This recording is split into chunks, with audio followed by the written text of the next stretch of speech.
സ്തോത്രം. നാൾതോറും നമ്മുടെ ഭാരങ്ങളെ ചുമക്കുന്ന വാഴ്ത്തപ്പെട്ട സ്വർഗസ്ഥ പിതാവിന് മഹത്വവും പുകഴ്ചയും ഉണ്ടാകുമാറാകട്ടെ. സമാഗതരായിരിക്കുന്ന കർത്താവിന്റെ ദാസന്മാർക്കും ദൈവജനത്തിനും യേശുക്രിസ്തുവിന്റെ നാമത്തിലുള്ള സ്നേഹവും വന്ദനവും അറിയിക്കട്ടെ. നാളിതുവരെ നമ്മുടെ ഭാരങ്ങളെ ചുമന്ന് നമ്മുടെ ദൈവം നമ്മെ നടത്തി. നമുക്ക് ആവശ്യമായിരുന്ന എല്ലാ നന്മകളും മുടക്കം കൂടാതെ കർത്താവ് തന്നു. നമ്മൾ പഠിച്ചിട്ടുള്ളതുപോലെ തരാം എന്ന വാഗ്ദത്തം ചെയ്തതും നമുക്ക് ആവശ്യമുണ്ടായിരുന്നതും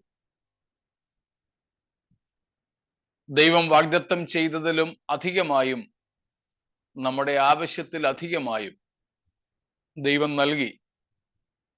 ദൈവത്തിൻ്റെ മഹാകരുണയ്ക്കായി ദൈവത്തിന് സ്തോത്രം. ഇന്ന് രാത്രിയിലും നമുക്കൊരുമിച്ച് നന്ദിയുള്ള ഹൃദയത്തോടെ ദൈവസന്നിധിയിലായിരിക്കാൻ കർത്താവ് പിന്നെയും സഹായിക്കട്ടെ. ഒരിക്കൽ കൂടെ ആദരവോടെ എല്ലാവർക്കും വന്ദനം ചൊല്ലുന്നു. നമുക്ക് തിരുവെഴുത്തുകളിലേക്ക് നമ്മുടെ ശ്രദ്ധയെ തിരിക്കാം. വെളിപ്പാട് പുസ്തകം 3-ാം അധ്യായം 1 മുതൽ 6 വരെയുള്ള വാക്യങ്ങളാണല്ലോ നമ്മുടെ പഠന വിഷയം. സർദീസിലെ സഭയോടുള്ള യേശുക്രിസ്തുവിന്റെ ദൂത് കൈമാറ്റമാണ് നാം കാണുന്നത്. അതിൽ ഇപ്പോൾ നമ്മൾ ചിന്തിക്കുന്നത് സർദീസിലെ സഭയോട് യേശുക്രിസ്തുവിനുള്ള വിമർശനങ്ങളാണ്, പരാതികളാണ്. അവരുടെ തെറ്റുകുറ്റങ്ങളെ ചൂണ്ടിക്കാട്ടുന്ന ആ ഒരു ഭാഗത്താണ് നാം നിൽക്കുന്നത്. കണ്ടംനേഷൻ, ക്രിറ്റിസിസം എന്നൊക്കെ നമുക്ക് വേണമെങ്കിൽ പറയാം. Expression of Christ displeasure, expression of Christ disapproval, കർത്താവിൻ്റെ അംഗീകാരം ഇല്ലായ്മയെ, കർത്താവിൻ്റെ പ്രസാദക്കുറവിനെ ഈ ഭാഗങ്ങളിലൂടെ കർത്താവ് വെളിപ്പെടുത്തുകയാണ്. അതിൽ 3 കാര്യങ്ങളാണ് നമ്മൾ ശ്രദ്ധിച്ചു കൊണ്ടിരിക്കുന്നത്. ഒന്നാമത്തേത്, ജീവനുള്ളവൻ എന്ന പേരുണ്ടെങ്കിലും നീ മരിച്ചവനാകും. ആത്മീയമായി മരിച്ച സർദീസിലെ സഭയുടെ അവസ്ഥയെ യേശുക്രിസ്തു വളരെ വേദനയോടെ, അപ്പോൾ തന്നെ ശകാരത്തോടുകൂടെ അവരെ അറിയിക്കുന്നു. അതുകൊണ്ട് തന്നെ അതാണ് ദൈവത്തിന്റെ കൃപ എന്ന് പറയുന്നത്. സ്തോത്രം. ദൈവത്തിന്റെ മനസ്സലിവും ദയയും കൃപയും എന്നൊക്കെ പറയുന്നത് ഇതാണ്. നാം പാപം ചെയ്ത് ദൈവത്തിൽ നിന്ന് അകന്നു പോയപ്പോഴും നമ്മെ ആ പോയ വഴിക്കങ്ങ് വിടാതെ നമ്മുടെ പുറകെ കൂടി ദൈവത്തിങ്കിലേക്ക് മടക്കി വരുത്തുവാൻ ദീർഘക്ഷമയോടിരിക്കുന്ന ഒരു പിതൃഹൃദയമാണ് നമ്മുടെ കർത്താവിനുള്ളത്. സ്തോത്രം. അത് ഉൽപ്പത്തി പുസ്തകം 3-ാം അധ്യായം മുതൽ നമുക്ക് ഇങ്ങോട്ട് കാണുവാൻ സാധിക്കും. നമുക്കറിയാം, പാപം ചെയ്ത് ദൈവത്തോട് അനുസരണക്കേട് കാണിച്ച് ദൈവവചനത്തെ അവിശ്വസിച്ച് ദൈവസ്നേഹത്തെ സംശയിച്ച് ഒക്കെ പിശാചിന്റെ ആജ്ഞാനുവർത്തികളായി തീർന്ന ആദിമ മാതാപിതാക്കളെ തേടി വരുന്ന ദൈവത്തെ നമുക്ക് ഏറ്റവും ആദ്യം കാണുവാൻ സാധിക്കും. ഉൽപ്പത്തി 3-ലാണല്ലോ നമുക്ക് പരിചയമുണ്ട്. പാപം ചെയ്തു പോയ മനുഷ്യനെ ദൈവം തേടി വരുന്ന ചിത്രം പിന്നെയും നമുക്ക് കാണാം. കയ്യിന്റെ വിഷയത്തിൽ സഹോദരനെ കൊന്ന് തൻ്റെ പാപം മറച്ചുവെച്ച് തൻ്റെ കോപം വെളിപ്പെടുത്തി നിൽക്കുന്ന കയീന്റെ അടുക്കലും ദൈവം ക്രോധത്തോടെ അല്ല ഇറങ്ങി വരുന്നത്, അവനെ ഒന്ന് പറഞ്ഞ് മനസ്സിലാൻ വേണ്ടിയാ. പക്ഷെ അവൻ അതിന് തുനിയുന്നില്ല. അവിടുന്ന് ഇങ്ങോട്ട് നാം സർദീസ് വരെ ഇപ്പോൾ കാണുന്നത്, പാപം ചെയ്തു പോയ മനുഷ്യനെ അവന്റെ പാപത്തിൽ ദൈവം ഉപേക്ഷിക്കാതെ അവന്റെ പാപത്തിൽ നിന്ന് അവനെ മടക്കി വരുത്തുവാൻ സ്നേഹത്തോടെ, കരുണയോടെ, ദീർഘക്ഷമയോടെ ഇടപെടുന്ന ഒരു ദൈവം. ആ ദൈവത്തെയാണ് നാം ഇവിടെയും കാണുന്നത്. നമ്മുടെയും വ്യക്തി ജീവിതത്തിൽ ദൈവത്തിന്റെ ഇടപെടൽ അങ്ങനെ തന്നെയാണ്. എത്രയോ പ്രാവശ്യം നാമും ദൈവത്തിൽ നിന്നും അകന്നു പോയിട്ടുണ്ട്, ദൈവത്തോട് പിണങ്ങിയിട്ടുണ്ട്, ദൈവത്തെ എന്തെല്ലാം പറഞ്ഞിട്ടുണ്ട്. സ്തോത്രം. ദൈവഹൃദയത്തിന് വേദന വരുന്ന എന്തൊക്കെ നമ്മുടെ ജീവിതത്തിൽ ഉണ്ടായിട്ടുണ്ട്. എന്നാൽ അപ്പോഴൊന്നും നമ്മുടെ കർത്താവ് നമ്മെ കൈവിട്ടില്ല, ഉപേക്ഷിച്ചില്ല. നമ്മുടെ പാപങ്ങളിൽ അവൻ നമ്മെ കൈവിട്ടില്ല എന്നുള്ളത് നമ്മോടുള്ള ദൈവസ്നേഹത്തിന്റെ ഒരു വലിയ പ്രത്യക്ഷമായ അടയാളമാണ്, തെളിവാണ്. ഇവിടെ സർദീസ് മരിച്ചു കിടക്കുക ആത്മീയമായി, സർദീസിലെ സഭ. പക്ഷേ കർത്താവ് ആ മരിച്ച സഭയെ ഉപേക്ഷിക്കുന്നില്ല. അവരുടെ അടുക്കൽ വന്ന് അവരോട് അവരുടെ മൃതാവസ്ഥയെപ്പറ്റി ഓർമ്മപ്പെടുത്തുകയാണ്. സ്തോത്രം. നമ്മുടെ കർത്താവിന്റെ ഓർമ്മപ്പെടുത്തലുകൾ നാമും ഒരിക്കലും മറക്കരുത്. നമ്മൾ അതിനെ തള്ളിക്കളയരുത്. സ്തോത്രം. തള്ളിക്കളയരുത്. നാം പാപത്തിൽ മരിച്ചു കിടന്നിരുന്ന ഒരു പൂർവ്വകാലം നമുക്കുണ്ട്. ഇന്നലെയും മിനിയാന്നുമൊക്കെ നമ്മൾ പഠിച്ചതുപോലെ എഫേസിയ, കൊലോസിയ ലേഖനങ്ങളിൽ പൗലോസ് പറയുന്നത് പോലെ യേശുക്രിസ്തുവിങ്കലേക്ക് വരുന്നതിന് മുൻപ് നമ്മുടെ ജീവിതം മരണമായിരുന്നു. Before our Christian experience, before we were born again, our life was really death. But after having quickened in Christ, if we again and again depart from God and be deprived from the life of God, He will again and again remind us of, and we have the responsibility to come back to the Lord. നാം ഇന്നലെയൊക്കെ കണ്ടതുപോലെ പാപത്തിൽ മരിച്ചു കിടന്ന ഒരു പൂർവ്വകാലം നമുക്കുണ്ട്, നമുക്കെല്ലാവർക്കും ഉണ്ട്. കാരണം നമ്മൾ ജനിച്ചതേ ഈ ആത്മീയ മരണത്തിലേക്കായിരുന്നു, പാപത്തിലേക്കായിരുന്നു.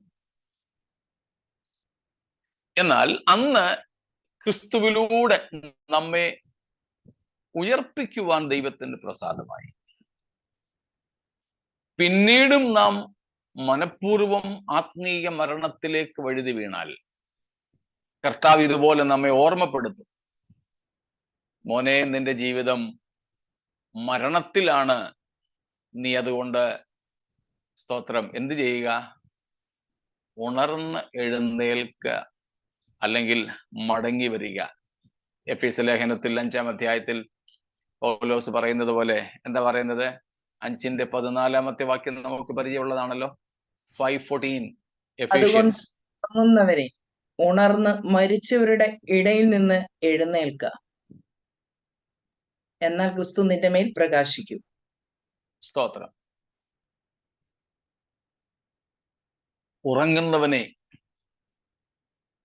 ഉറങ്ങുന്നവരെ എന്നായാലും നമുക്ക് വിളിക്കാം.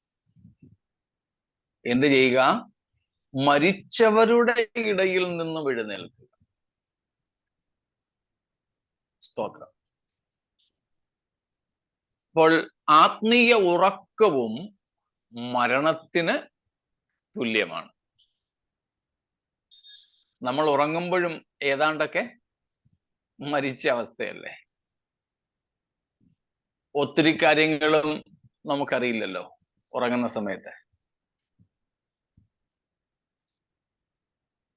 അപ്പോൾ ഇവിടെ സഭയെ കർത്താവ് ഓർമ്മപ്പെടുത്തുന്നു, നിങ്ങൾ മരണത്തിലാണ്, അതുകൊണ്ട് നിങ്ങൾ ഉണർന്ന് ജീവനിലേക്ക്, ദൈവത്തിങ്കലേക്ക് മടങ്ങി വരിക. സ്തോത്രം. നമ്മൾ ഏറ്റവും ഒടുവിൽ കണ്ടുകൊണ്ടിരുന്നത് മരണത്തിന്റെ ലക്ഷണങ്ങളായിരുന്നു, അല്ലെങ്കിൽ ആത്മീയ മരണത്തിന്റെ അടയാളങ്ങൾ അഥവാ ലക്ഷണങ്ങളായിരുന്നു. ഇന്നലെ രാത്രിയിൽ വരെ നമ്മൾ ചിന്തിച്ചതിൽ എന്തെങ്കിലും സംശയങ്ങൾ അവശേഷിക്കുന്നെങ്കിൽ ചോദിച്ചാട്ടെ. കാരണം ഇന്നലെ സമയം തീർന്നതുകൊണ്ട് ക്ലാസ്സിന് ശേഷം ചോദ്യോത്തരത്തിന് അവസരമില്ലായിരുന്നല്ലോ.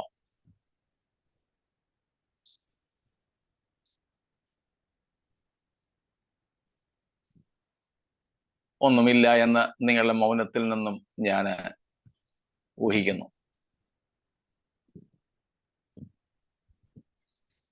നമ്മൾ ആത്മീയ മരണത്തിന്റെ അടയാളങ്ങൾ അഥവാ ലക്ഷണങ്ങളായി ചില കാര്യങ്ങൾ കണ്ടിരുന്നു. പെട്ടെന്നൊന്ന് ഓടി വരാമോ? ഒന്നാമത്തേത്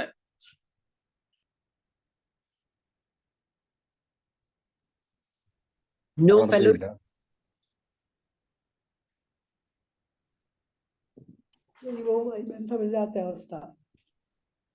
സ്തോത്രം. ബ്രത്ത്ലെസ്നെസ്, ജീവനില്ലാത്ത അവസ്ഥ, അതിന് ദൈവവുമായി ബന്ധമില്ലാത്ത അവസ്ഥ. ഓക്കെ. രണ്ടാമത്തേത്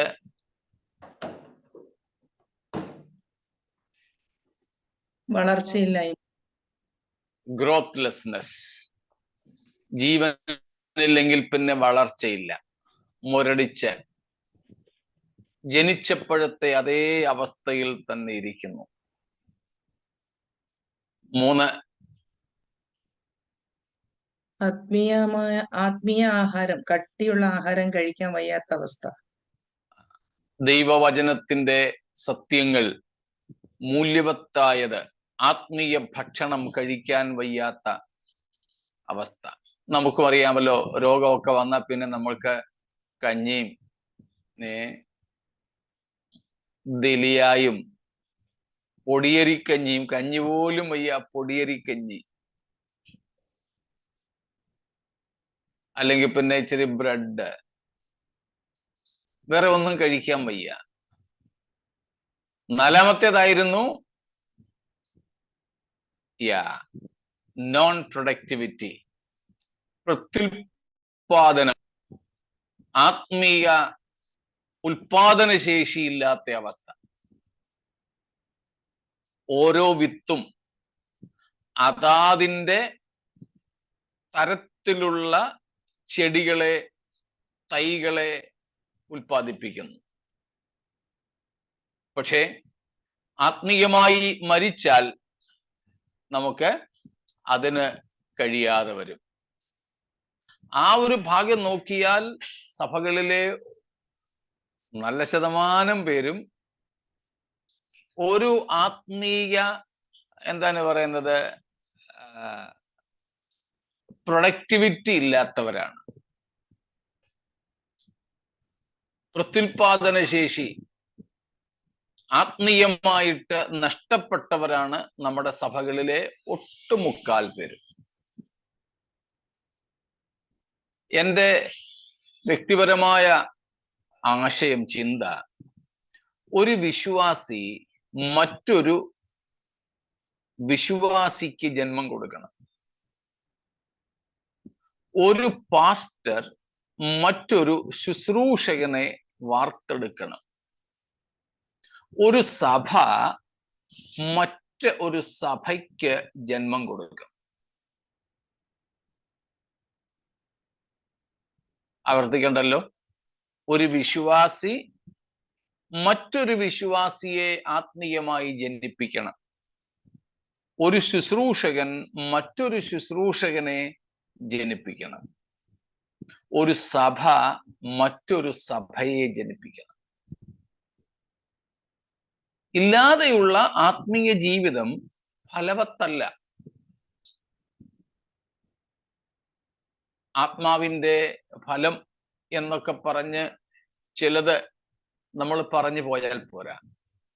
2 അന്യഭാഷയും പറഞ്ഞ് മീശയും പഠിച്ച് വെള്ളയും വിട്ട് നടന്നിട്ട് കാര്യമില്ല.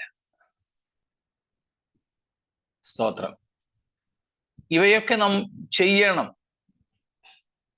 നമ്മൾ ഇതിനോടകം കണ്ടു കഴിഞ്ഞല്ലോ.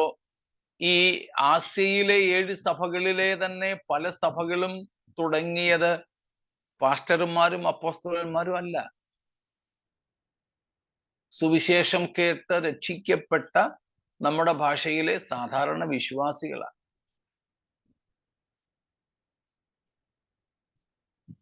നമുക്കതിന് സാധിക്കണം.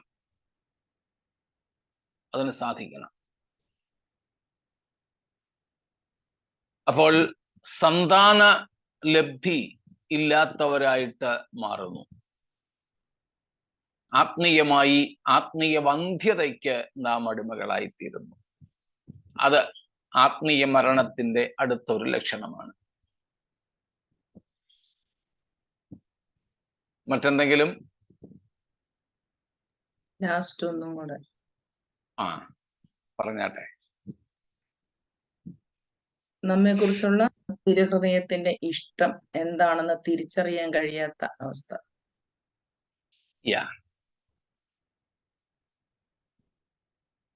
സംവേദന ശേഷി നഷ്ടപ്പെടുന്ന അവസ്ഥ. ദൈവത്തിന് നമ്മെ പറ്റിയുള്ള ഉദ്ദേശം, ആഗ്രഹം, ഇതൊന്നും തിരിച്ചറിയാൻ വഹിയാത്ത അവസ്ഥ. അതാണ് പൗലോസ് എഫേസ്യ സഭയ്ക്ക് വേണ്ടി ഘനഗംഭീരമായ ഒരു പ്രാർത്ഥന പ്രാർത്ഥിച്ചതിൽ ഉൾപ്പെടുത്തിയത്. എഫേസ്യർ 1:17-18. നമ്മുടെ കർത്താവായ യേശു ക്രിസ്തുവിന്റെ ദൈവവും മഹത്വമുള്ള പിതാവുമായവൻ നിങ്ങൾക്ക് തന്നെക്കുറിച്ചുള്ള പരിജ്ഞാനത്തിൽ ജ്ഞാനത്തിന്റെയും വെളിപ്പാടിന്റെയും ആത്മാവിനെ തരേണ്ടതിനും നിങ്ങളുടെ ഹൃദയദൃഷ്ടി പ്രകാശിച്ചിട്ട് അവന്റെ വിളിയാലുള്ള ആശ ഇന്നതെന്നും വിശുദ്ധന്മാരിൽ അവന്റെ അവകാശത്തിന്റെ മഹിമാധനം ഇന്നതെന്നും അവന്റെ ബലത്തിൻ വല്ലഭത്വത്തിന്റെ വ്യാപാരത്താൽ വിശ്വസിക്കുന്ന നമുക്ക് വേണ്ടി വ്യാപരിക്കുന്ന അവന്റെ ശക്തിയുടെ അളവറ്റ വലിപ്പം ഇന്നതെന്നും അറിയേണ്ടതിന് പ്രാർത്ഥിക്കുന്നു. പൗലോസിന്റെ പ്രാർത്ഥന. അതിൽ പല ഭാഗങ്ങളുണ്ടെന്ന് നമുക്കറിയാം. നമുക്കിവിടെ വേണ്ട ഒരു ഭാഗം മാത്രം ഒന്ന് ചൂണ്ടിക്കാണിക്കുന്നു. നിങ്ങളുടെ ഹൃദയദൃഷ്ടി പ്രകാശിച്ചിട്ട് അവന്റെ വിളിയാലുള്ള ആശ ഇന്നതെന്ന് നിങ്ങൾ തിരിച്ചറിയേണ്ടതിന് ഞാൻ നിങ്ങൾക്കായി പ്രാർത്ഥിക്കും. ഉൾക്കണ്ണുകൾ തുറന്നാൽ അവന്റെ വിളിയാലുള്ള ആശ എന്ന് പറഞ്ഞാൽ എന്തിനാണ് ദൈവം നമ്മെ വിളിച്ചത്? ദൈവം നമ്മെ വിളിച്ചപ്പോൾ ദൈവത്തിന്റെ തിരുഹൃദയത്തിൽ എന്തായിരുന്നു ആഗ്രഹം? അത് നമ്മൾ തിരിച്ചറിയും. സ്തോത്രം.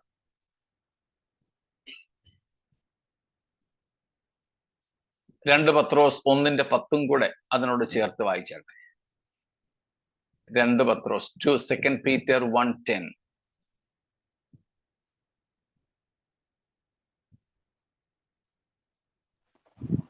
അതുകൊണ്ട് സഹോദരന്മാരെ, നിങ്ങളുടെ വിളിയും തിരഞ്ഞെടുപ്പും ഉറപ്പാക്കുവാൻ അധികം ശ്രമിപ്പിൻ. ഇങ്ങനെ ചെയ്താൽ മതി. അതുകൊണ്ട് സഹോദരന്മാരെ, നിങ്ങളുടെ വിളിയും തിരഞ്ഞെടുപ്പും ഉറപ്പാക്കുവാൻ അധികം ശ്രമിപ്പിൻ. പൗലോസിന്റെയും പത്രോസിന്റെയും ആശയങ്ങൾ ഒന്ന് തന്നെ. പൗലോസ് അവർക്ക് വേണ്ടി ഈ വിഷയത്തിനായിട്ട് പ്രാർത്ഥിക്കുമ്പോൾ പത്രോസ് പ്രബോധിപ്പിക്കുന്നു. അത്രേ ഉള്ളൂ വ്യത്യാസം ഈ രണ്ട് വാക്യങ്ങളിൽ. അപ്പോൾ ആത്മീയമായി മരിച്ചവന് എന്തറിയാൻ പറ്റില്ല? ദൈവത്തിന്റെ വിളിയാലുള്ള ആശ എന്തെന്ന് അറിയാൻ പറ്റില്ല. സ്തോത്രം. എന്നാൽ ആത്മീയമായി ജീവനുള്ളവന് എല്ലായ്പ്പോഴും ഇത് അവന്റെ ഹൃദയത്തിൽ ഇങ്ങനെ കത്തിക്കൊണ്ടിരിക്കും. ദൈവം എന്നെ വിളിച്ചു, വിളിച്ചതിന്റെ ഉദ്ദേശം. അവൻ ദൈവത്തിന്റെ ഹൃദയത്തെ അറിഞ്ഞുകൊണ്ടിരിക്കും. സ്തോത്രം, അറിഞ്ഞുകൊണ്ടിരിക്കും.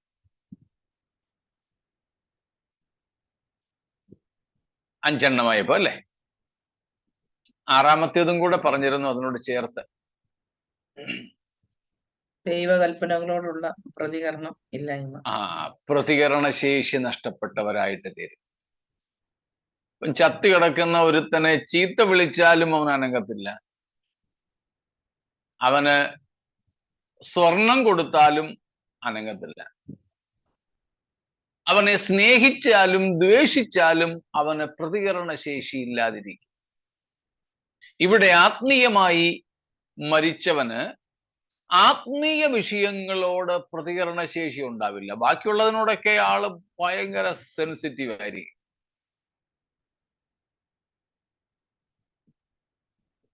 ശാരീരികമായിട്ടും ബുദ്ധിപരമായിട്ടും വികാരപരമായിട്ടും ഒക്കെ ആള് ഒത്തിരി ഉത്തേജിതനാകാം. പക്ഷേ ആത്മീയ മരണം മാത്രമേ സംഭവിച്ചിട്ടുള്ളൂ എന്നതുകൊണ്ട് ദൈവത്തോടുള്ള വിഷയത്തിൽ, ദൈവകൽപ്പനകളോടുള്ള വിഷയത്തിൽ, ദൈവിക ആഹ്വാനങ്ങൾ, ഡിമാൻഡ്സ് ഓഫ് ഗാഡ്, അതിനോടുള്ള ബന്ധത്തിൽ ആൾക്ക് പ്രതികരണശേഷി ഉണ്ടാവില്ല. പ്രതികരണശേഷി എന്ന് പറഞ്ഞാൽ അനുസരണത്തോടുകൂടെയുള്ള പ്രതികരണം. സ്തോത്രം. ഇത്രയും കാര്യങ്ങളാണ് നമ്മൾ ഇന്നലെ പഠിച്ചത്. ഇത്രയും കാര്യങ്ങളിൽ സംശയങ്ങളൊന്നുമില്ല എന്നാണ് നിങ്ങൾ മുമ്പേ മൗനമായിരുന്ന് എന്നെ അറിയിച്ചത്. ഇപ്പോഴും എന്തെങ്കിലും സംശയങ്ങൾ മനസ്സിൽ ഉരുത്തിരിഞ്ഞെങ്കിൽ, വിഷയാസ്പദമായിട്ടുണ്ടെങ്കിൽ ചോദിക്കാം.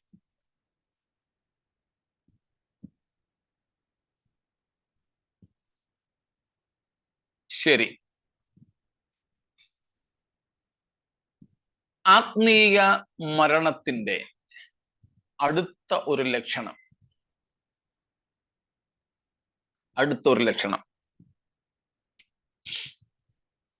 ഞാൻ ഈ കാര്യം പറയാൻ വേണ്ടിയിട്ട് വില്യം ബാർക്ലയെ ഒന്ന് കടമെടുക്കുകയാണ്. അദ്ദേഹത്തിന്റെ കമന്ററിയിൽ എഴുതി വെച്ചത് ഞാൻ വായിച്ചത് ഇങ്ങനെയാണ്. അദ്ദേഹം പറയുന്നു, spiritual death, that is death of all emotions,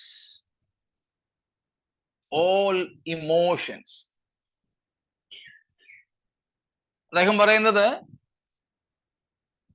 ഈ ആത്മീയ മരണം എന്ന് പറയുന്നത് ഒരു ആത്മീയന്റെ ആത്മീയ വികാരങ്ങളുടെ മരണമാണെന്ന്.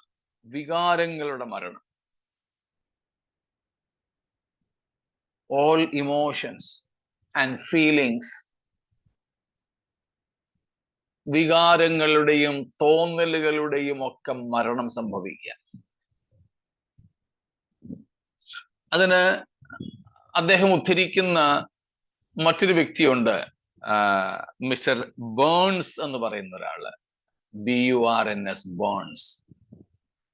അദ്ദേഹം പറയുന്നത് സിൻ പെട്രിഫൈസ് ദ ഫീലിംഗ് എന്ന്. Sin പെട്രിഫൈസ് the feeling.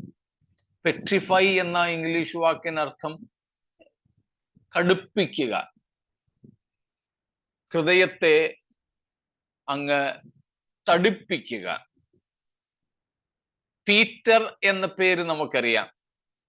പത്രോസ്. പത്രോസിന് ഇംഗ്ലീഷിൽ പീറ്റർ. ആ പീറ്റർ എന്ന വാക്ക് വന്നിരിക്കുന്നത് പെട്രോസ് എന്ന ഇംഗ്ലീഷ് ഗ്രീക്ക് പദത്തിൽ നിന്നാണല്ലോ. പെട്രോസ്. പെട്രോസ് എന്ന് പറഞ്ഞാൽ പാറ. അതേ മൂലത്തിൽ നിന്നും വന്നിരിക്കുന്ന ഒരു പദമാണ് പെട്രിഫൈ. അപ്പോൾ sin petrifies our feelings. പാപം മനുഷ്യന്റെ വികാരങ്ങളെ മരിപ്പിക്കുന്നു, അതിനെ കല്ലുപോലെ ആക്കി തീർക്കുന്നു. കല്ലുപോലെ. നമ്മൾ കാണാറുണ്ട് ന്യൂസിലും പത്രങ്ങളിലുമൊക്കെ എന്തെങ്കിലും കൊലപാതകം ചെയ്ത വ്യക്തികൾ അവരെ പോലീസ് സ്റ്റേഷനിലോ പത്രക്കാരുടെ മുൻപിലോ കോടതിയിലോ ഒക്കെ ഹാജരാക്കുമ്പോൾ പത്രക്കാര് എഴുതാറുണ്ട്, ഒരു വികാര ഭേദവുമില്ലാതെയാണ് താൻ കോടതിയിൽ നിന്നത്, പോലീസിന്റെ ചോദ്യം ചെയ്യലിനോട് പ്രതികരിക്കുന്നത്, ഒരു റിമോഴ്സും ഒരു ദുഃഖവും ആ വിഷയത്തിൽ തന്നിൽ പ്രകടമല്ല എന്ന്. എന്താ? പാപം ചെയ്ത് അവരുടെ ഹൃദയം കഠിനമായി തീരുന്നു. ഈ ഹാർഡനിങ് ഓഫ് their hearts. കല്ലുപോലെ ആയിത്തീരുന്നു. ഒട്ടും ഇളക്കമില്ല, ഒരു ഫീലിങ്ങും അവർക്കില്ല. എന്തൊക്കെ ചെയ്താലും അവർക്ക് യാതൊരു തരത്തിലുമുള്ള പ്രയാസമില്ല, മാനസിക സംഘർഷങ്ങളില്ല. അവരുടെ വികാരവും തോന്നലുകളും ഒക്കെ ചത്തുപോയി, മരവിച്ചുപോയി, കല്ലുപോലെ അങ്ങ് കഠിനപ്പെട്ടുപോയി. ആത്മീയമായി മരിച്ചവനും ഇത് തന്നെയാണ് സംഭവിക്കുന്നത്. It happens with a habitual sinner. നിരന്തരമായി പാപത്തിൽ ജീവിക്കുന്ന ഒരു വ്യക്തിക്ക് സംഭവിക്കുന്ന ഒരവസ്ഥയായിരുന്നു.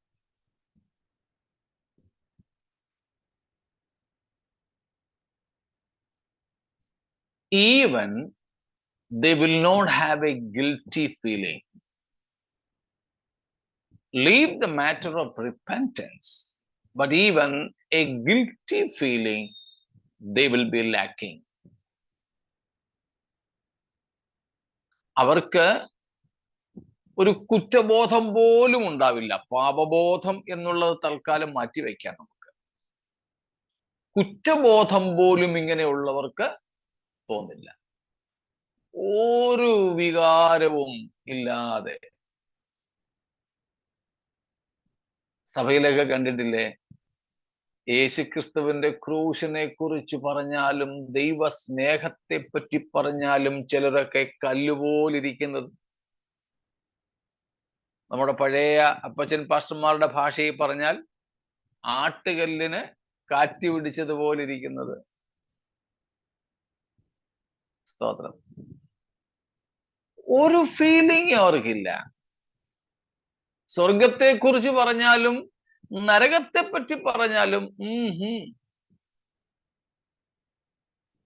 ദൈവസ്നേഹത്തെ പറ്റി പറഞ്ഞാലും ദൈവക്രോധത്തെ പറ്റി പറഞ്ഞാലും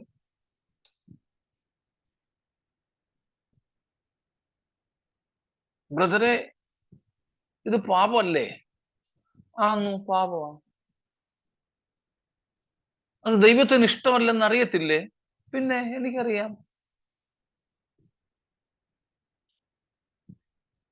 ദൈവത്തിന്റെ കോപം വരുമെന്ന് പിന്നെ അതും അറിയാം.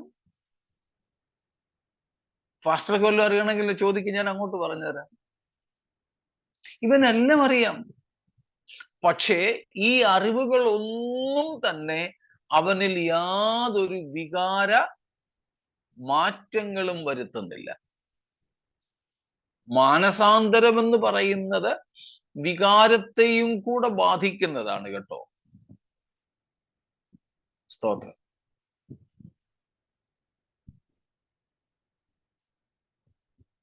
അപ്പോൾ ബാർക്ലേ പറയുന്നത് ആത്മീയ മരണം എന്ന് പറഞ്ഞാൽ അത് ഒരുവന്റെ വികാരത്തിന്റെയും തോന്നലുകളുടെയും മരണമാണ്, മരവിപ്പീരാണ്. പാപം ചെയ്ത് ചെയ്ത് ചെയ്ത് ഹൃദയം കഠിനമായി പാപത്തെ പാപമെന്നോ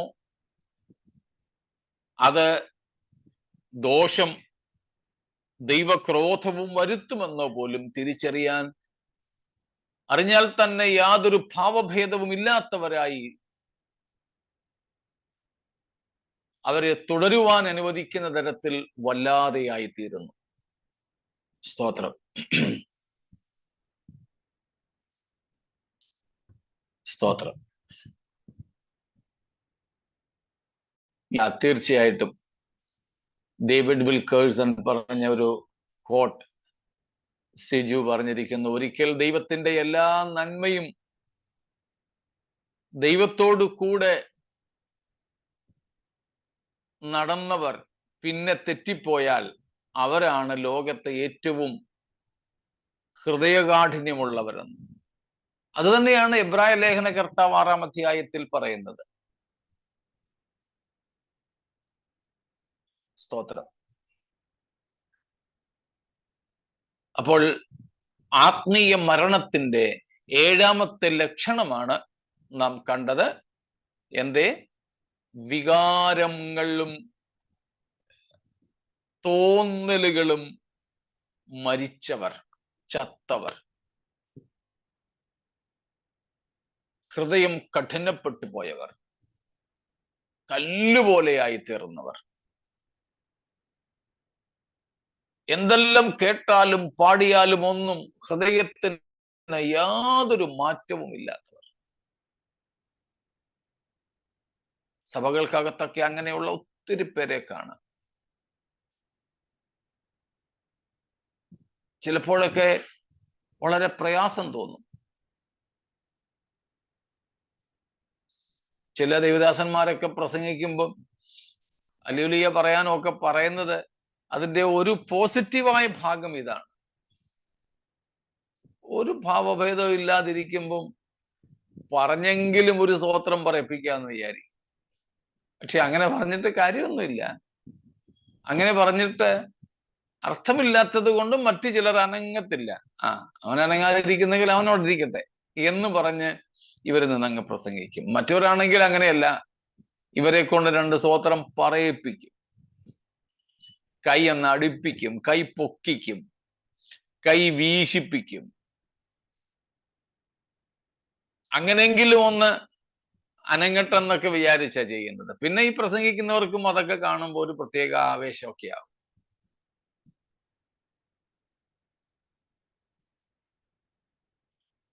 അപ്പോൾ ഇതാണ് 7ാമത്തെ കാര്യം. സ്തോത്രം. ഹൃദയം തഴമ്പിച്ചു പോയവരാ. ആത്മീയമായി മരിച്ചവരുടെ ഹൃദയം തഴമ്പിച്ചു പോയി, ഒന്നും അങ്ങോട്ട് ഏക്കത്തില്ല. വഴിയരികിൽ വീണ വിത്തിനെ പറ്റി യേശു പറഞ്ഞില്ലേ? സ്തോത്രം. വഴിയരികിൽ വീണ വിത്തിന് എന്ത് പറ്റി?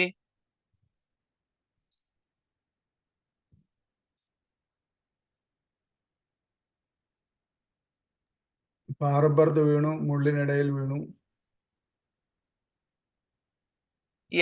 വഴിയരികിൽ വീണതിന് എന്താ സംഭവിച്ചത്? ആകാശത്തിലെ കിളികൾ, പക്ഷികൾ കൊത്തിക്കൊണ്ടുപോയി. ആൾക്കാർ ചവിട്ടി മരിക്കുകയും ചെയ്യും. സ്തോത്രം. എന്താ വഴിയരികിലെ വിഷയത്തിന് അല്ലെങ്കിൽ വിത്തിനുള്ള പ്രത്യേകത?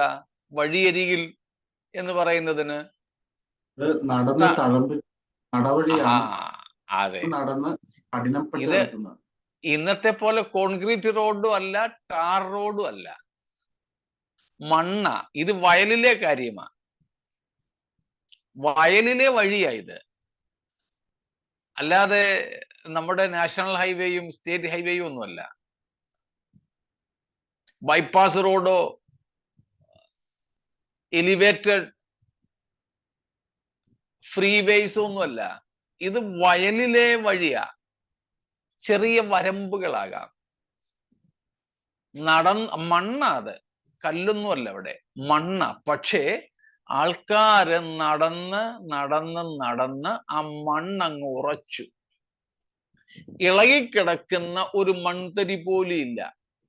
അതുകൊണ്ട് അവിടെ വീഴുന്ന വിത്തിനെ ഒന്ന് മൂടാൻ അവിടെ മണ്ണില്ല. ആ വിത്തിനെ മൂടാൻ മണ്ണില്ലാത്തത് കൊണ്ട് ആകാശത്തൂടെ പറക്കുന്ന പക്ഷികളുടെ കണ്ണിലും ഈ വിത്ത് പെടും. അതിന് ഇതൊരു ആഹാരമാണ്. അത് വന്ന് അത് കൊത്തി തിന്നും. ഇത് നമ്മുടെ ഹൃദയത്തിന്റെ അവസ്ഥയാ, വചനം കേൾക്കുന്നവരുടെ ഹൃദയാവസ്ഥയാ.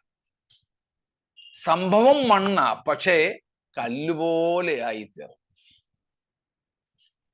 അതുകൊണ്ട് നോ റിസപ്റ്റിവിറ്റി, വചനം സ്വീകരിപ്പാൻ കഴിയാതിരിക്കുന്നു. അതുകൊണ്ട് വികാരം ചത്തുപോയി. ഇപ്പം ഒരു ഭാവഭേദവും ഇല്ല. വികാരം മരിച്ചുപോയി. അതാണ് ഇവിടെ പറഞ്ഞിരിക്കുന്നത്. സ്തോത്രം. മനം തഴമ്പിച്ചു പോയവർ. സ്തോത്രം.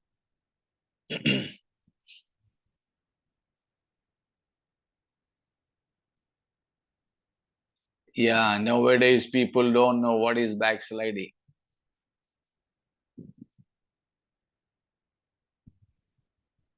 പിന്മാറ്റം എന്താണെന്ന് പോലും പലർക്കും അറിയില്ല.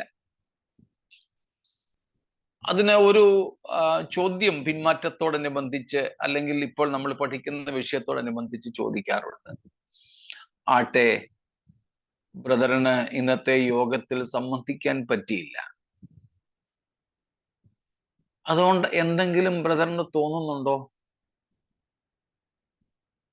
ഇല്ല, പ്രത്യേകിച്ച് അങ്ങനൊന്നും തോന്നുന്നില്ല. അയ്യോ, ഇന്നത്തെ യോഗത്തിൽ സംബന്ധിക്കാൻ പറ്റിയില്ലല്ലോ, ഇന്നെനിക്ക് പ്രാർത്ഥനയ്ക്ക് പോകാൻ, കൂട്ടായ്മ ആചരിക്കാൻ, സുവിശേഷ യോഗത്തിന് പോകാൻ പറ്റിയില്ലല്ലോ, അങ്ങനത്തെ ഒരു മിസ്സിങ് ഫീലിംഗ് ഉണ്ടോ? ഇല്ല. പലർക്കും ഇതാണ് സംഭവിക്കുന്നത്. ഇന്ന് വേദപുസ്തകം വായിച്ചോ? ഇല്ല.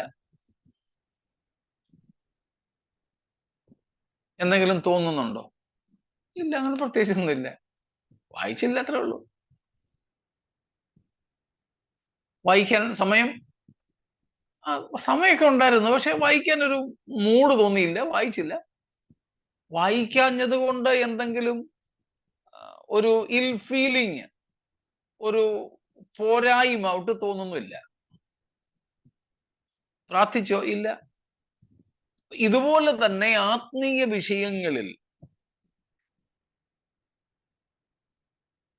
യാതൊരു തരത്തിലുമുള്ള പറയുന്നത് ഒരു മിസ്സിങ്, നമ്മൾ പറയത്തില്ലേ, I miss you, I missed it, ശേ എനിക്ക് വരാൻ പറ്റിയില്ലല്ലോ, ഒരു വല്ലാത്ത ഒരു തോന്നല്, അത് ഒക്കെ നഷ്ടപ്പെടും ആത്മീയമായി മരിക്കുമ്പോൾ. ഈവൻ അങ്ങനെയുള്ളവർ ജീവിച്ചിരിക്കെയാണ് യേശു വരുന്നത്, സഭയെ കൊണ്ടുപോകുന്നത്. ഈ കൂട്ടർ പോകത്തില്ല. അപ്പോഴും ചെന്ന് ചോദിച്ചാൽ അവർ പറയും, ഓ, പ്രത്യേകിച്ചൊന്നും തോന്നുന്നില്ലെന്ന്. പിന്മാറ്റത്തിന്റെ കഠിനാവസ്ഥയാണത്. കാര്യങ്ങള് മനസ്സിലാകുന്നുണ്ടെന്ന് തോന്നുന്നു. സ്തോത്രം. അപ്പോഴും കർത്താവിന്റെ വരവിൽ എടുക്കപ്പെടാതിരിക്കുമ്പോഴും അവർക്ക് പ്രത്യേകിച്ചൊന്നും തോന്നുന്നില്ല. ഓക്കെ മോനെ, സ്തോത്രം.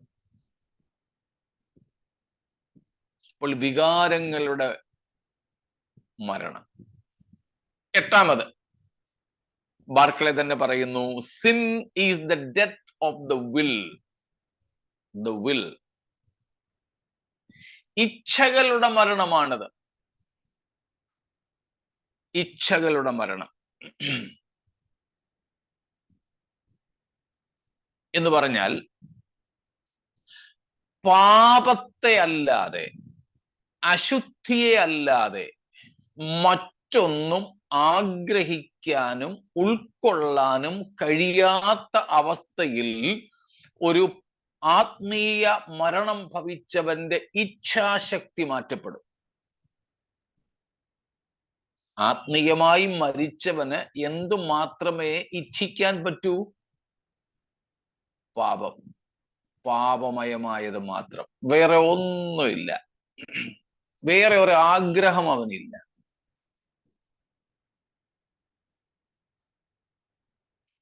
ആത്മീയമായി ജീവൻ പ്രാപിക്കുന്നതിനനുസരിച്ച് നമ്മൾ ആത്യന്തികമായും എന്തായിരിക്കും ആഗ്രഹിക്കുക? ആത്മീയ ജീവന്റെ തുടിപ്പിൽ നിൽക്കുന്ന ഒരുവൻ ആത്യന്തികമായും എന്തായിരിക്കും ഇച്ഛിക്കുക? What will a spiritually life person desire ultimately, willing to have, willing to hold ultimately?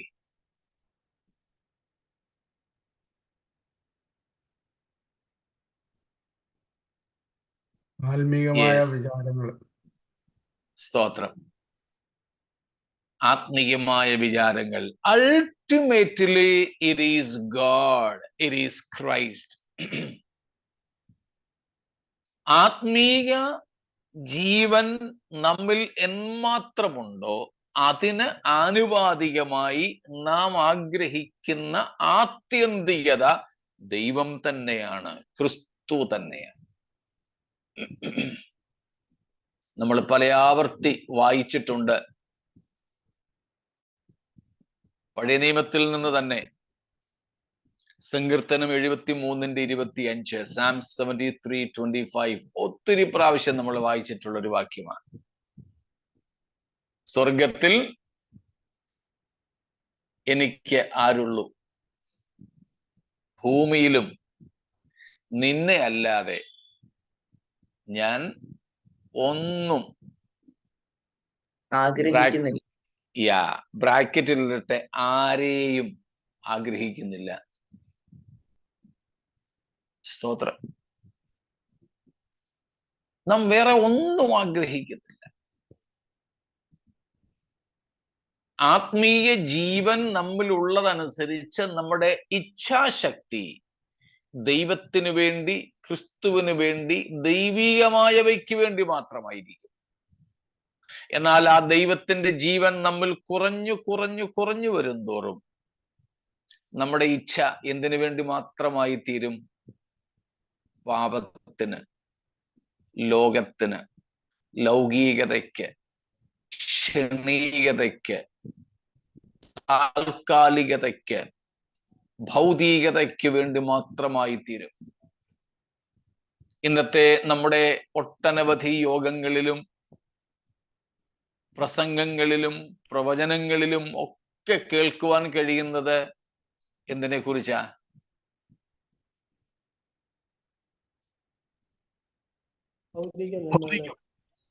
ഭൗതികത്തെ കുറിച്ചാ. സ്തോത്രം. ഞങ്ങളുടെ ഈ കൊച്ചു ചർച്ചിലെ ഒരു കൊച്ചുകുട്ടി 1ാം ക്ലാസ്സിലാണ് പഠിക്കുന്നതെന്ന് എൻ്റെ ഓർമ്മ.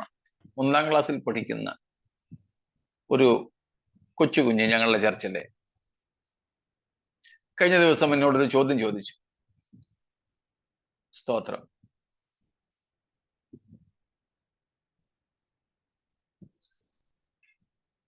മലയാളികളല്ല, ഇവിടെ മഹാരാഷ്ട്രീയൻസാ.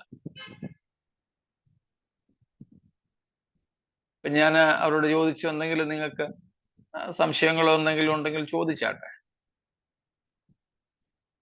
അപ്പോൾ ഈ കുഞ്ഞിന്റെ അമ്മ പറഞ്ഞു, കുഞ്ഞിനൊരു സംശയമുണ്ട്. അവൻ എന്നോട് ചോദിച്ച സംശയമാണ്. ഞാൻ അതിന് മറുപടി എനിക്ക് കൊടുക്കാൻ പറ്റിയില്ല. അതിന് ഞങ്ങളെ കുടുംബം എല്ലാരും കൂടെ ഉള്ള സമയത്ത് ഒരു ഉത്തരം തരണം. ആ സിസ്റ്റർ പറഞ്ഞത് വളരെ തമാശ രൂപത്തിൽ പറഞ്ഞതോ, ഹിന്ദിയില് മാമു കി സേവ കേസെ കരെ. മാമു കി സേവ. മാമു എന്ന് പറഞ്ഞാൽ മാമൻ, അമ്മാവൻ, അമ്മാച്ചൻ, അങ്കിൾ എന്നൊക്കെയാ മാമു. അപ്പൊ മാമു കി സേവ കേസെ കരേങ്കെ. മത്തായി 6:24 നമ്മള് ഗിരിപ്രഭാഷണത്തിൽ പഠിച്ച കാര്യ. ഹിന്ദിയിലും ഗിരിപ്രഭാഷണത്തിന്റെ നടക്കുന്നുണ്ട്. അവിടെ വരെ എത്തിയിട്ടില്ലെന്ന് മാത്രം. അപ്പോൾ ബൈബിൾ വായിച്ചു വന്നപ്പോൾ ഈ കുട്ടി ആ ഭാഗം കണ്ടു. മാമോൻ, അമ്മോനെ പെട്ടെന്ന് മാമു എന്ന് പറഞ്ഞേ ഉള്ളൂ. ആ കുഞ്ഞിനോട് ചോദിച്ചതാണ്, എങ്ങനെയാണ് നമ്മൾ ധനത്തെ സേവിക്കുക എന്ന് പറയുന്നത്. ഞാൻ ആ കുഞ്ഞിന് മറുപടി കൊടുത്തപ്പോൾ 2 കാര്യങ്ങൾ പറഞ്ഞു. നമ്മള് ഗിരിപ്രഭാഷണത്തിൽ പഠിച്ചതാണെങ്കിലും എനിക്ക് തോന്നുന്നു അന്ന് ഞാൻ പറയാതിരുന്ന മറ്റൊരു രീതിയിലാണ് ഞാൻ ഈ കുട്ടിയോട് ഉത്തരം കൊടുത്തത്. 2 ഉത്തരമാണ് ഞാൻ അതിന് കൊടുത്തത്. അന്നേരം എൻ്റെ മനസ്സിൽ പ്രകാശിച്ച 2 ചിന്തകൾ. ഒന്ന്, ധനം നമ്മോട് പറയും, നിന്റെ കയ്യിൽ ഉള്ള ധനം പോരാ, നിനക്ക് എന്നെ കൂടുതൽ ആവശ്യമുണ്ട്, അതുകൊണ്ട് എന്നെ കൂടുതൽ ആഗ്രഹിക്കുക, എന്നെ കൂടുതൽ നേടുക. അങ്ങനെ എന്നെ കൂടുതൽ ആഗ്രഹിച്ച് കൂടുതൽ നേടിയാൽ നിനക്ക് ഒത്തിരി കാര്യങ്ങളൊക്കെ സാധിക്കാം. നിനക്ക് എന്നെ കൂടുതൽ വേണമെങ്കിൽ ഏത് മാർഗവും സ്വീകരിക്കുക, എങ്ങനെയും നീ എന്നെ നേടുക. പിന്നെ നേടിക്കഴിഞ്ഞാൽ പറയും, ഇപ്പൊ ഞാനുണ്ടല്ലോ നിന്റെ കയ്യിൽ, അതുകൊണ്ട് എന്നെ കൊണ്ട് നിനക്ക് എന്തൊക്കെ നേടാൻ പറ്റും വേറെ, അതൊക്കെ നേരെ തിരിച്ച് ദൈവത്തെ സേവിക്കുകയാണെങ്കിൽ അതിന്റെ അർത്ഥം എന്താ? ദൈവവും നമ്മോട് ഇത് തന്നെയാ പറയുന്നത്. മോനെ, വേറെ എന്തിനേക്കാളും അധികം, മോളെ വേറെ ആരെക്കാളും അധികം നീ എന്നെ കൂടുതലായി പ്രാപിക്കുക. Have me more than anything.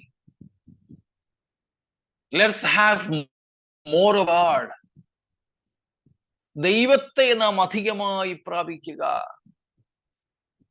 സ്തോത്രം, സ്തോത്രം. എന്നിട്ട് നിനക്ക് വേണ്ടി എന്നെ എങ്ങനെയൊക്കെ ഉപയോഗിക്കാമെന്നല്ല,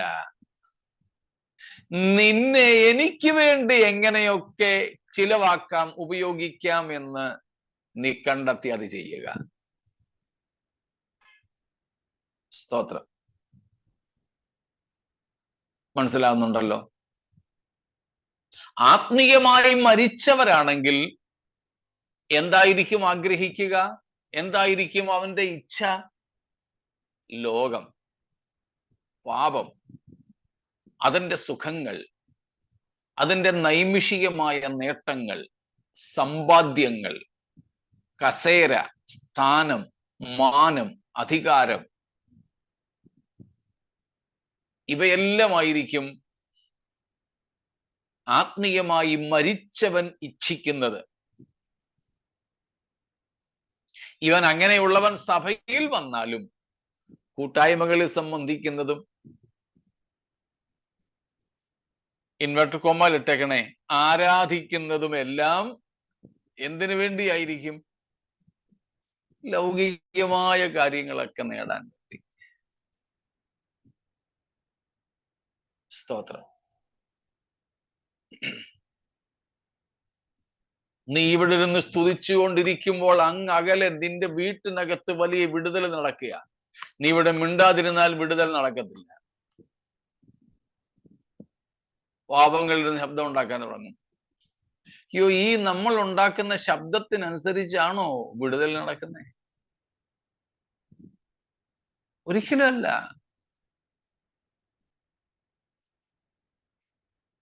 ഇങ്ങേയറ്റം സ്വർഗത്തിൽ പോലും ആൾക്കാർ പോകണമെന്ന് ആഗ്രഹിക്കുന്നത്, സ്തോത്രം,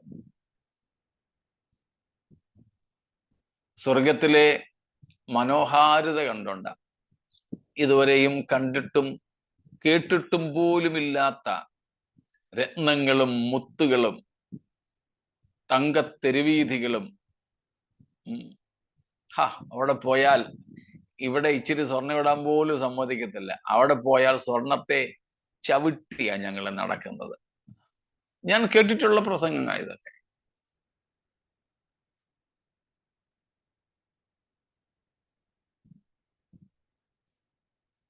ക്രൂശിനെ കുറിച്ചും നിത്യതയെക്കുറിച്ചും പോലും ഭൗതികവാദത്തിൽ ഊന്നിയുള്ള പഠിപ്പീരുകൾ ഇന്ന് നമ്മുടെ സഭകളിൽ ഏറെയുണ്ട്. ജനമാത്മീയമെന്ന് വെച്ച് വലിച്ചു കുടിക്കാൻ ആഗ്രഹിക്കുന്നത് തികച്ചും ഭൗതികമാണ്. ആത്മീയ മരണം അത് ഇച്ഛാശക്തിയുടെ മരണമാണ്. ദൈവീയമായതൊന്നും ഇച്ഛിക്കുവാൻ കഴിയാത്ത ഒരവസ്ഥയിലേക്ക് അവരെത്തിച്ചേരും, ജനം എത്തിച്ചേരും. സ്തോത്രം. മനസ്സിലാവുന്നുണ്ടല്ലോ?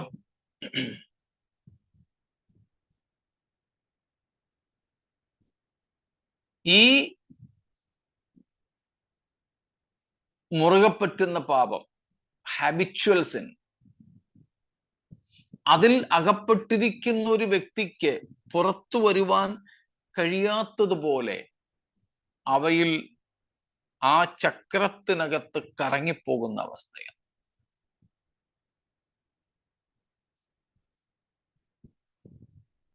ഒരു കാര്യം കൂടെ പറഞ്ഞ് ഞാൻ അവസാനിപ്പിക്കാം. ബാർക്ലേ പറയുന്ന മൂന്നാമത്തെ കാര്യം, spiritual death is the death of all loveliness. Spiritual death is the death of all loveliness. All loveliest things will be exchanged for the ugliest. അദ്ദേഹം പറയുന്ന മൂന്നാമത്തെ കാര്യമാണ്, it is the death of all loveliness. ഏറ്റവും മനോഹാരിതമായ സകലത്തിൻ്റെയും മരണമാണ്.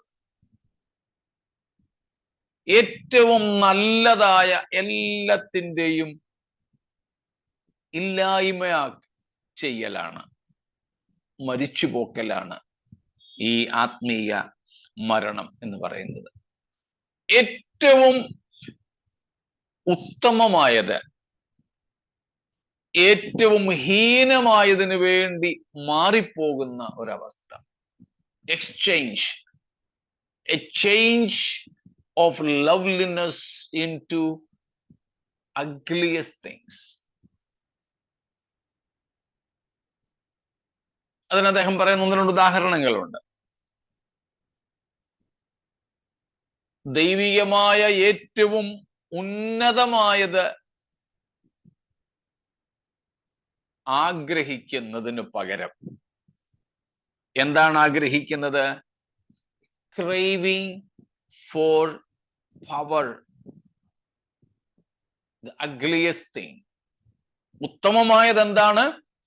എനിക്ക് ആത്മീയമായി ദൈവത്തിൽ ഉയർച്ച പ്രാപിക്കണം, കർത്താവിനോടുള്ള ബന്ധം എൻ്റേത് ദൃഢമാകണം. പക്ഷേ ആത്മീയമായി മരിച്ചവന് ദൈവത്തിൽ ഉയർച്ച പ്രാപിക്കുന്നതിനുള്ള ആഗ്രഹം, അതിനുവേണ്ടിയുള്ള വാഞ്ച അവൻ്റേത് നഷ്ടപ്പെട്ടിട്ട് എന്തിനു വേണ്ടിയുള്ള ഒരു പൈതാഹമുണ്ടാകുന്നു? Craving for power. ഇവിടെ എന്തെങ്കിലും ഒന്നായിത്തീരണം, ഇവിടെ അധികാരം പിടിക്കണം എന്നൊക്കെയുള്ള മോഹത്തിലേക്ക് എത്തിച്ചേരും. അദ്ദേഹം വീണ്ടും പറയുന്നത്, the loveliest thing is a wish to serve the Lord and others.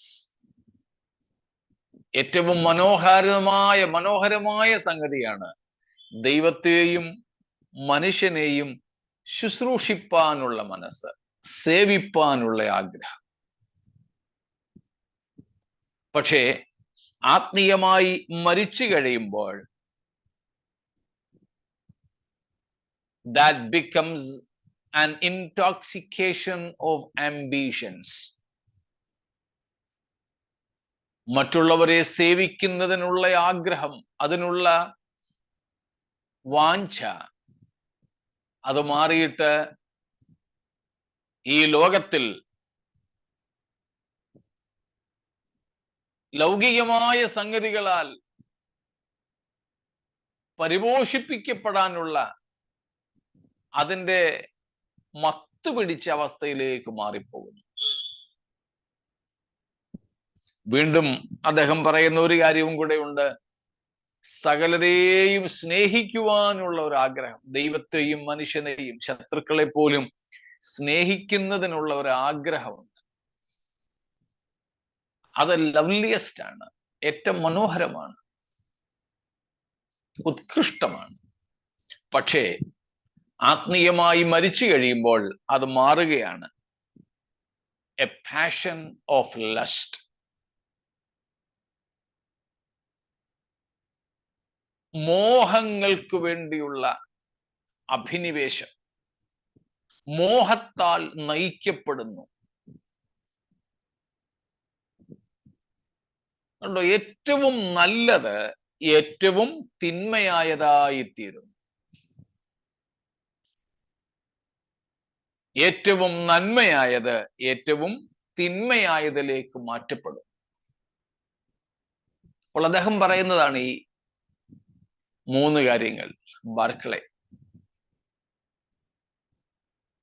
വികാരത്തിന്റെ തോന്നലുകളുടെ മരണം, 2 ഇച്ഛാശക്തിയുടെ മരണം, 3 ഏറ്റവും ഉത്തമമായതിനെ ഏറ്റവും നികൃഷ്ടമായതിനു വേണ്ടി മാറ്റിക്കളയുന്ന അനുഭവം.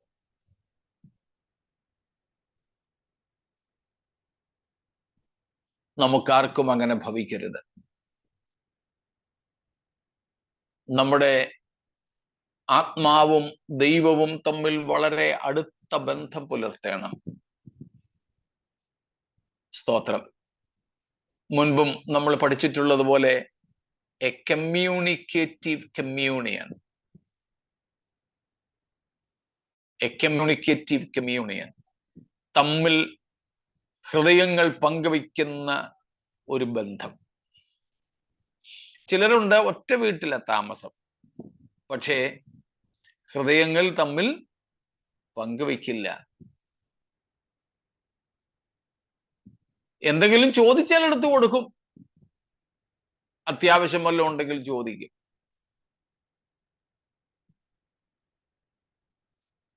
ഞാൻ കാപ്പി ഇടാൻ പോവാ, വേണോ? ആ, സംസാരമുണ്ടോ? ഇത്രയൊക്കെ ഉണ്ട്.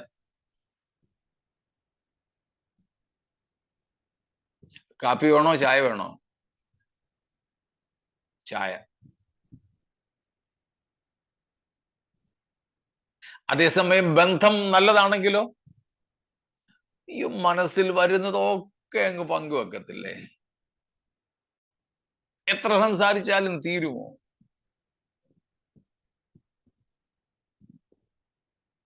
സ്തോത്രം. കർത്താവുമായി നമുക്ക് അങ്ങനത്തെ ഒരു ബന്ധം വേണം.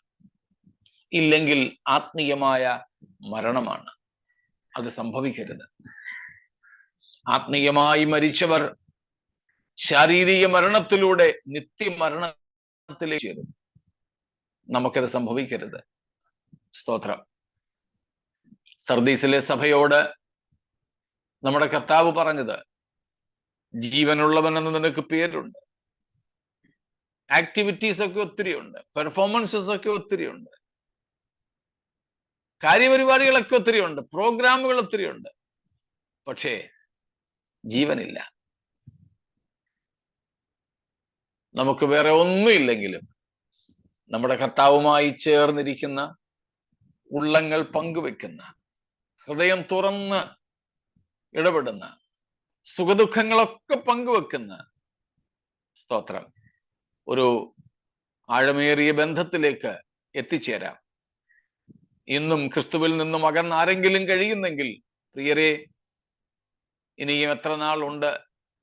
നമുക്കിനിയും സുബോധത്തോടെ തീരുമാനങ്ങൾ എടുപ്പാനും നടപ്പിലാക്കുവാനും കഴിയുന്ന അളവിൽ ജീവിക്കുവാൻ എത്ര നാൾ കഴിയും എന്ന് നമുക്കറിയില്ലല്ലോ. അതുകൊണ്ട് ഈ ഉള്ള സമയം നമുക്ക് കർത്താവുമായി ഒന്ന് നിരപ്പ് പ്രാപിക്കാം, നമ്മുടെ ബന്ധത്തെ സുദൃഢമാക്കാം, നമ്മുടെ കർത്താവിൻ്റെ വരവിനായി നമുക്ക് ഒരുങ്ങാം. ഈ വചനങ്ങളാൽ ദൈവം നമ്മെ അനുഗ്രഹിക്കുമാറാകട്ടെ.